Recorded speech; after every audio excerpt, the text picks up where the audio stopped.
నడిచినా కూర్చున్నా మోకాళ్ళ నొప్పులు వస్తున్నాయా? ప్రాణ పెయిన్ క్లినిక్ లో అధునాతన చికిత్సతో మోకాళ్ళ నొప్పులు తగ్గించుకోండి.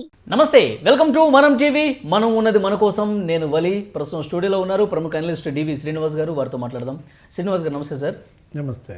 శ్రీనివాస్ గారు, టీడీపీ అధినేత నారా చంద్రబాబు నాయుడు గారు జనసేన అధ్యక్షులు పవన్ కళ్యాణ్ గారి ఇంటికి వెళ్ళారు. పొత్తులకు సంబంధించి ఆల్రెడీ మాట్లాడుకున్న విషయం తెలిసిందే. అయితే సీట్ల సర్దుబాటు ఏ విధంగా ఉండాలి, భవిష్యత్ కార్యాచరణ, ఎన్నికల ప్రచారంలో ఏ విధంగా పాల్గొనాలి, మేనిఫెస్టో ఏ విధంగా ఉండాలి, వీటన్నిటికి సంబంధించి చర్చించినట్టుగా తెలుస్తుంది సార్. ముఖ్యంగా సీట్ల విషయంలో 50 స్థానాలు చంద్రబాబు గారిని అడిగినట్టుగా సోషల్ మీడియాలో అయితే ప్రచారం జరుగుతుంది. ఏమంటారు? అన్ని ఇచ్చే పరిస్థితి ఉందా Telugu Desam party? Telugu Desam party Janasena alliance ప్రజల్లోకి బలంగా వెళ్ళింది. అన్ని స్థాయిల్లో కూడా సింక్ అవుతాం. రాష్ట్ర స్థాయి, జిల్లా స్థాయి, నియోజకవర్గ స్థాయిలో కూడా ఆత్మీయ సమ్మేళనాలతో వాళ్ళ కార్యక్రమాల్లో వీళ్ళ జెండాలు, కార్యకర్తలు, నాయకులు, వీళ్ళ కార్యక్రమాల్లో వాళ్ళ జెండాలు, నాయకులు, కార్యకర్తలు చూసాం.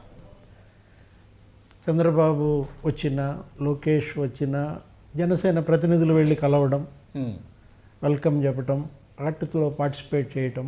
అట్లాగే పవన్ కళ్యాణ్ను కూడా తెలుగుదేశం నాయకులు ప్రతి పర్యటనలో కలవడం, సింక్ అయ్యాయి పూర్తిగా. ఇక ఇప్పుడు నెక్స్ట్ పరిణామాలు, ఒకటి ఉమ్మడి మేనిఫెస్టో తయారీ.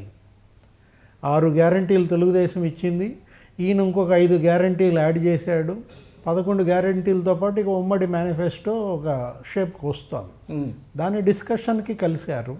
నిన్న 2.5 గంటల భేటీలో ఉమ్మడి మేనిఫెస్టో ఎక్కడి దాకా వచ్చింది, ఏంటి అనే అంశాలు. నెక్స్ట్ మాజీ ముఖ్యమంత్రి లోకేష్ యువగళం సభకు పవన్ కళ్యాణ్ ఆహ్వానించినట్టుగా కూడా చూసాం. ముగింపు సభకు ఈయన వేరే ఎంగేజ్మెంట్స్లో ఉండటం వల్ల రాలేడు అని మనం చూసాం. కాదు, వాళ్ళకి ఇప్పటికి ఏదో మారినట్టుంది అన్నట్టుగా. నిన్న ఆయన రిక్వెస్ట్ మేరకు చంద్రబాబు అడిగితే ఇప్పుడు ఈయన పాల్గొంటున్నాడు. ఈరోజు 20వ తారీఖు ముగింపు సభకు పవన్ కళ్యాణ్ వస్తాడని కూడా మనం చూసాం. అంటే ఇంకా 100 రోజులే ఉన్న నేపథ్యంలో ఫిబ్రవరిలోనే షెడ్యూలు, నోటిఫికేషన్లు వస్తున్నాయి అంటున్నారు. కాబట్టి ఇంకా 2, 3, 4 బహిరంగ సభల్లో అధినేతలు పాల్గొనాలి. అవును, అది మొదటి సభే ఇది అవుతుందేమో. యువగళ ముగింపు సభలో 2 పార్టీల అధినేతలు అవును ఎన్నికల ప్రచారాన్ని ఈ సభతోనే ప్రారంభించాలి. ఉమ్మడి మేనిఫెస్టోలో కూడా ఒక క్లారిటీ ఇచ్చేస్తారు ఆ సభ పైనే.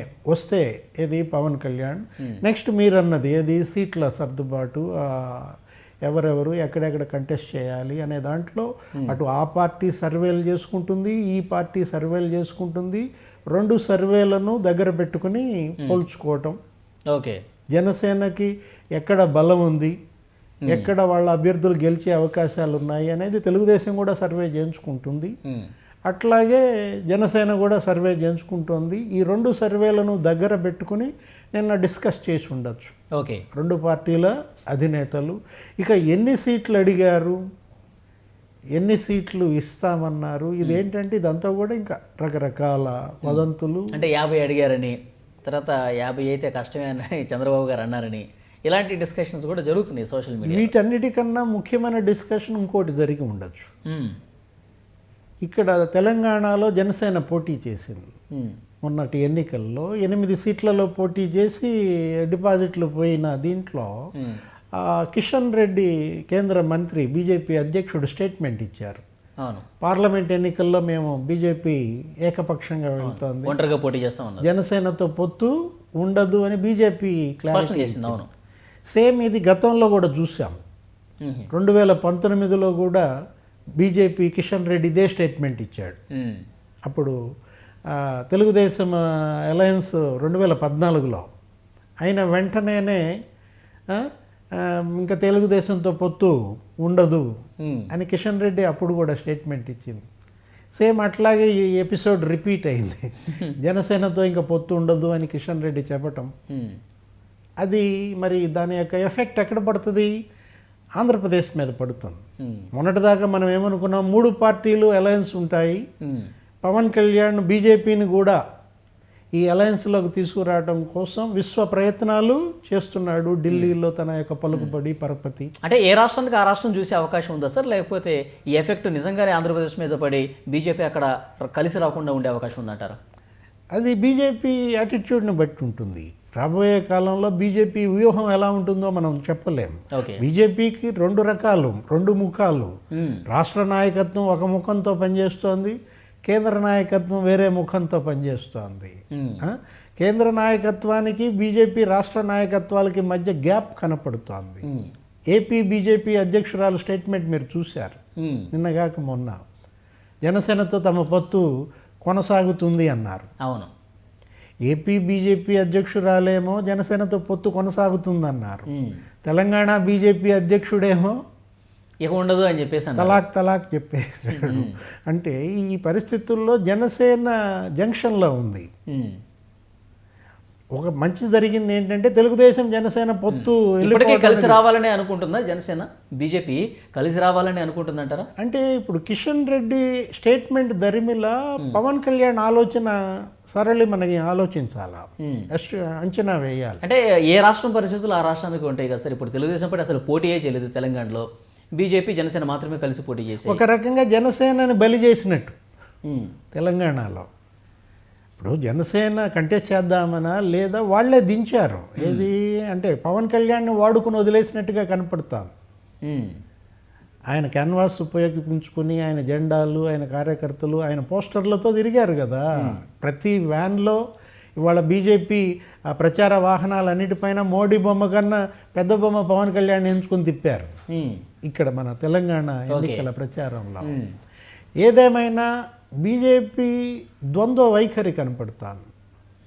ఒక చోట పొత్తు, ఒక చోట ఇది. దీంట్లో ఆంధ్రప్రదేశ్లో 3 పార్టీలు అలయన్స్ అవుతుందా, బీజేపీ వస్తుందా రాదా, తెలంగాణ ఇదే తెలుగుదేశం జనసేన అలయన్స్లోకి అనేది వాళ్ళ $1 మిలియన్ క్వశ్చన్. ఇక్కడ ఉమ్మడి మేనిఫెస్టో అంటే బీజేపీ లేకుండా తెలుగుదేశం జనసేన ఉమ్మడి మేనిఫెస్టో గురించే ప్రస్తావిస్తున్నారు.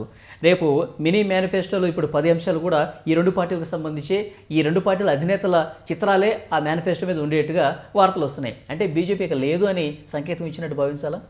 ఒక రకంగా వాళ్ళ నెత్తి మీద పాలు పోసినట్టే. ఏది 2 పార్టీలు ఏదైతే కోరుకున్నాయో ఇప్పుడు రోగి గోరిందే వైద్యుడు ఇచ్చినట్టు అవుతుంది. బీజేపీ అనేది గుదిబండ. ఆంధ్రప్రదేశ్లో 0.85 ఏమో ఉన్నాయి ఓట్ల శాతం. ఇవాళ ఆంధ్రప్రదేశ్ ఇవాళ అధోగతి పాలు కావడానికి కాంగ్రెస్ పార్టీ ప్రధాన ముద్దాయి అనుకునే వాళ్ళం, A1 A2 లాగా. అలాంటిది ఇప్పుడు తిరగబడింది, A1 బీజేపీ అయిపోయింది, A2 కాంగ్రెస్గా మారింది. ఇవాళ కాంగ్రెస్ వైపు అన్న ప్రజలు చూస్తున్నారు కానీ బీజేపీ వైపు చూడటానికి ఆంధ్ర ప్రజలు సిద్ధంగా లేరు. ఈ పరిస్థితుల్లో బీజేపీ కనుక ఈ అలయన్స్లోకి రాకపోతే తెలుగుదేశం జనసేన స్వీప్ అన్నమాట. సరే, ఇప్పుడు జనసేన ఆంధ్రప్రదేశ్లో 15 నుంచి 20కి పైగా శాతం ఓట్ షేర్ ఇప్పుడు సాధించింది, సర్వేలు ఆ విధంగానే చెప్తున్నాయి. కాబట్టి మేము మరీ ఆశకు పోయి పెద్ద ఎక్కువ సీట్లు అడగం, కానీ మాకు గౌరవానికి భంగం కలగకుండా ఉండే విధంగానే మీరు సీట్లు ఇవ్వాలని చెప్పి కోరుతున్నారు. 50 అడుగుతున్నట్టుగా సోషల్ మీడియాలో, మరి ఆయన అంత అడిగారో లేదో తెలియదు. ఒకవేళ ఎన్ని సీట్లు ఇచ్చే అవకాశం ఉంది సార్, మీ అంచనా ఏంటి? అంటే అది మనం వాళ్ళిద్దరి మధ్య డిస్కషన్ ఏం జరిగిందో తెలియదు. 40 సీట్లు అడిగారు పవన్ కళ్యాణ్, వీళ్ళు 24 సీట్లు ఇవ్వడానికి ముందుకు వచ్చినట్టుగా వార్తలు చూసాం. ఏది జనసేనకు బహుశా ఆయన 40 సీట్లు అడగటం అనేది వాస్తవమే అవుతుంది. పవన్ కళ్యాణ్ ఆలోచన సరళి, ఆయన యొక్క నైజం, మనకు తెలిసిన పవనిజం ఎలా ఉంటుందంటే ఆయన ఏమి ఆశపోతూ కాదు. అంటే రాష్ట్ర భవిష్యత్తు కోసం నేను కొంత తగ్గైనా సరే ముందుకు పోతానని ఒక ప్రకటన కూడా చేశారు. కొండకి వెంట్రుకేసే మనస్తత్వం కాదు పవన్ కళ్యాణ్. ఏంటంటే తనకు ఎంత బలం ఉందో అంతే అడుగుతాడు, అంతకు మించి ఏమైనా అడగడు. 40 సీట్లు అడిగి ఉండొచ్చు, వీళ్ళు 24 సీట్ల వరకు వీళ్ళు వచ్చి ఉండొచ్చు. ఇంకా అది జరుగుతూ ఉంటుంది. 25-30 సీట్ల వరకు ఇస్తారని నేను ఎక్స్పెక్ట్ చేస్తున్నాను. ఎందుకంటే కాకపోతే ఒకటి, ఆ సీట్లలో అభ్యర్థులు ఉన్నారా, ఓకే, ఆ బలమైన అభ్యర్థులను కూడా తెచ్చుకోవాల్సిన బాధ్యత జనసేన పైన ఉంది. గత ఎన్నికల ఫలితాలు మనం చూసాం, ఎంత పర్సంటేజ్ ఓటు వచ్చాయి వాళ్ళకి. మొత్తం 175లో చూస్తే 5% ఓటు ఉంది జనసేనకు. వీళ్ళు కంటెస్ట్ చేసిన దాంట్లో చూస్తే 8% వచ్చింది. ఎన్ని సీట్లలో కంటెస్ట్ చేశారు? 137 సీట్లలో ఏమో కంటెస్ట్ చేసింది. Last time Janasena BSP, CPI, CPM పొత్తుతో వెళ్ళింది. అవును. ఆ 137 సీట్లలో పోటీ చేసిన జనసేన 118 సీట్లలో డిపాజిట్ కోల్పోయింది. అంటే గత ఎన్నికల ఫలితాలను మనం చూసినట్లయితే ఆ తర్వాత ఏం జరిగింది, వచ్చిన డిపాజిట్లు వచ్చిన 18 సీట్లలో కూడా 2 సీట్లు ఆయనయే. ఎవరి? పవన్ కళ్యాణ్. నాదెండ్ల మనోహర్కి కూడా డిపాజిట్ పోయింది ఇక్కడ తెనాల్లో. కాకపోతే పెరిగిందంటున్నారు జనసేన. పవన్ కళ్యాణ్ ఈ 5 ఏళ్లలో చేసినటువంటి పోరాటాలు దీనివల్ల పవన్ కళ్యాణ్ చెప్పడమే మాది 6% నుంచి 12%కి ఓట్ పర్సెంట్ పెరిగిందని చెప్పారు. కొన్ని ప్యాకెట్స్లో 20% కూడా చేరిందని. కాకపోతే పవన్ కళ్యాణ్ చేస్తున్న లోపము తప్పిదము ఏంటంటే ఆయన సగం పిచ్ వదిలేసి గేమ్ ఆడుతున్నాడు. అంటే ఆఫ్ మ్యాట్ మీద కాదుగా క్రికెట్ ఆడేది, ఆఫ్ పిచ్ మీద కాదు కదా క్రికెట్ ఆడేది. లాంగ్ ఇన్నింగ్స్ ఆడాలనుకున్నప్పుడు మనం ఏంటంటే స్టేట్ మొత్తం మీద ఆయన కాన్సన్ట్రేషన్ పెంచుకోవాలి. ఏం జరుగుతోంది, రాయలసీమను వదిలేశారు. 4 జిల్లాలు రాయలసీమ, నెల్లూరు, ప్రకాశం పైన పవన్ కళ్యాణ్ అసలు దృష్టి పెట్టకపోవటం ఒక తప్పిదం, ఒక లోపం. ఎక్కువ ఉత్తరాంధ్ర గోదావరి జిల్లాల మీద ఫోకస్ ఉన్నట్టుంది. తన ప్యాకెట్స్ మీదే తను పనిచేస్తున్నట్టుగా గత వారాహి చూసాం. 4 ఫేసుల్లో వారాహి జరిగితే ఆయన కిందకి వెళ్ళలేదు. ఎక్కడికి? గుంటూరు దాటి ప్రకాశం, నెల్లూరు ఇవన్నీ కూడా తిరగాలి కదా. నిజంగా చెప్పాలంటే ప్రజారాజ్యం పార్టీ 18 సీట్లు గెలిచింది. చిరంజీవికి 18% ఓట్స్ వచ్చాయి. ఆ పరిస్థితుల్లో ఆ 18 సీట్లలో 2 సీట్లు తెలంగాణ అయితే 5 సీట్లు రాయలసీమ, నెల్లూరు, ప్రకాశంలో కొట్టారు. అంటే 18 సీట్లలో చిరంజీవి కొట్టిన దాంట్లో 5 సీట్లు ఎక్కడ? రాయలసీమ, నెల్లూరు, ప్రకాశంలోనే కొట్టిందనమాట. గిద్దలూరు కానీ, ఆ నెల్లూరు సిటీ కానీ, ఇప్పుడు తిరుపతిలో చిరంజీవి గెలిచారు కదా, ఆళ్లగడ్డ, రాయలసీమలో దాన్ని బదిలీ చేసుకుని చిరంజీవిని 5 సీట్లలో గెలిపించిన రాయలసీమ, నెల్లూరు, ప్రకాశం జిల్లాలని పవన్ నిర్లక్ష్యం చేస్తున్నట్టుగా కనపడుతోంది. అలా కాకుండా మొదటి నుంచి కూడా అక్కడ కూడా ఆయన కనుక చేసి ఉన్నట్టయితే బాగుండేది. నిన్నగాక మొన్న మరి నెల్లూరులో పెట్టారు నాగబాబు. ఈ 2 రోజులు నెల్లూరులోనే మకాం వేసి అక్కడ శ్రేణులతో సుళ్ళూరుపేట ఆ ప్రాంతంలో 4-5 నియోజకవర్గాలతో ఆత్మీయ సమ్మేళనాలు జరగటం కొంత శుభ పరిణామం. ఈ 100 రోజుల్లో కూడా ఇంకా వాళ్ళు అక్కడ విస్తృతం చేసుకోవాలి కార్యక్రమాలు. ప్రజారాజ్యం ఏ 5 సీట్లలో అయితే గెలిచిందో 5 సీట్లలో మళ్ళీ పవన్ కళ్యాణ్ బాగా వేయాలి. ఇంకా కొన్ని అదనపు సీట్లను రాయలసీమలోను, గెలుచుకుని మొత్తం 175 నియోజకవర్గాలు అంటే 13 ఉమ్మడి జిల్లాల్లో కూడా జనసేన పాదుకునేటట్టుగా చేస్తేనే అన్న చేసిన తప్పుని తమ్ముడు సవరించినట్లు, మెగా ఇమేజ్ని నిలబెట్టినట్టు, అన్నకు మించిన తమ్ముడు అయినట్లుగా మనం చూస్తాం. ఇంకొకటి సార్, రేపు ముగింపు సభలో ఒక కీలక ప్రకటన రాబోతుందనే చర్చ జరుగుతుంది టీడీపీ జనసేనకు సంబంధించి. అంటే ఎట్లా ఎక్స్పెక్ట్ చేయొచ్చు అంటారు? ఏముండే అవకాశం ఉంది? కీలక ప్రకటన అంటే ఉమ్మడి మేనిఫెస్టో పైన కీలక ప్రకటన అంతే అంటారా? నెక్స్ట్ సీట్ల సర్దుబాటు పైన కీలక ప్రకటన. ఇంతకు మించిన కీలక ప్రకటన ఏముంటుంది? ఇంకా వేరే ప్రకటనలు ఏవి కీలకమైనవి కావు. ప్రజలు కోరుకుంటోంది, ప్రజల్లో ఇవాళ ఆసక్తి రేకెత్తించేది ఏంటి? ఉమ్మడి మేనిఫెస్టో ఎలా ఉంటుంది, అయితే ప్రకటన దాని మీద రావాలి. రెండవది ఏంటి? సీట్లు.